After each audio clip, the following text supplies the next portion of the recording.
Kanino mapupunta ang mga bagay-bagay na inihahanda mo dito sa ibabaw ng lupa? Dahil ang iyong inihahanda, ang iyong tinitipon na mga bagay-bagay, mga material, hindi mo ito madadala sa kabilang buhay. Ang dapat nating tipunin sa ibabaw ng lupa, kung meron man tayong mga material na bagay, kasabay dapat nito ang mga kayamanang sinasabing makalangit. Ito yung mga gawain nating mga mabubuti, ang ating pagbibigay ng tulong sa ating kapwa na bukal sa ating kalooban.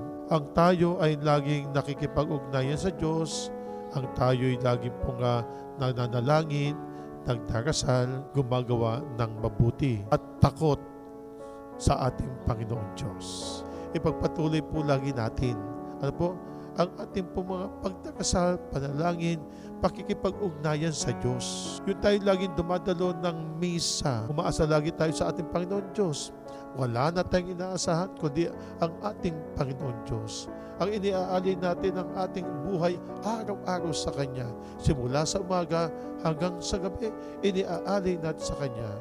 At ganyan din po, lagi po tayong nagpapasalamat.